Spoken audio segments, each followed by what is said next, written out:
Pour la chronique écolo, allons rejoindre Léa qui va nous parler de l'impact du vrac. Bonjour Linda et Philippe Olivier. On parle souvent des problèmes liés au suremballage des aliments dans les épiceries.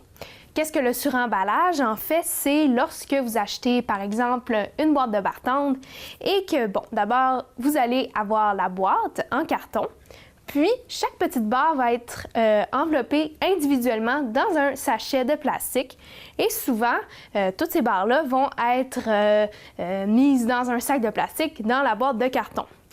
Bref, si on produit une si grande quantité de déchets pour une seule collation, imaginez si on met tous les aliments suremballés ensemble.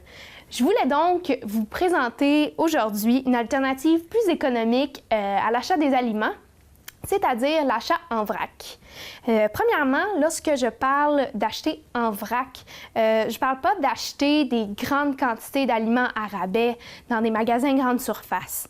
Quoique ce n'est pas nécessairement une mauvaise pratique du point de vue économique, mais je parle surtout de la logique environnementale de l'achat en vrac, qui est de réduire les déchets.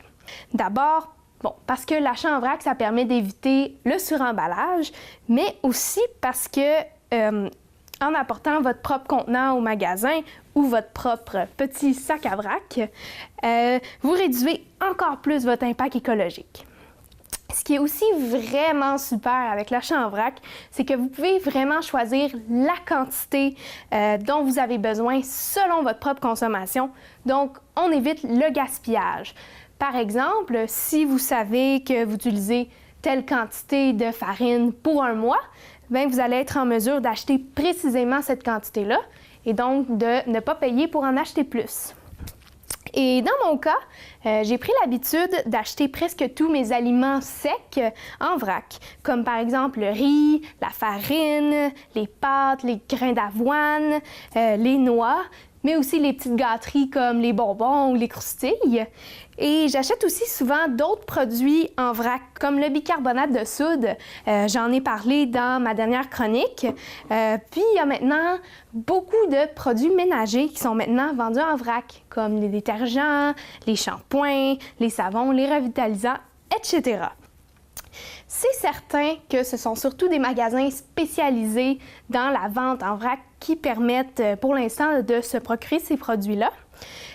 C'est un service qu'on voit un peu moins dans les épiceries, mais je le sens qui risque de prendre un peu plus d'ampleur dans les prochaines années.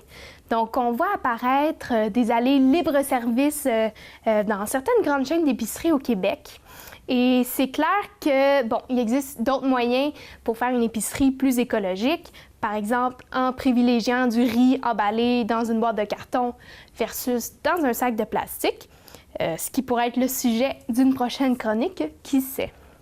Sur ce, merci encore une fois de votre écoute. Si vous êtes intéressé à connaître les lieux dans la région qui offrent la vente d'aliments en vrac, je vais mettre la liste sur ma page Facebook. Si vous êtes déjà abonné à ma page Les Truites Écolo, n'hésitez pas à m'écrire en commentaire vos expériences d'achat en vrac. Et pour les autres, allez vous abonner à ma page. Et on se revoit la semaine prochaine pour une chronique qui cherche à vous faire rêver un peu. Alors, on va parler de voyage zéro déchet.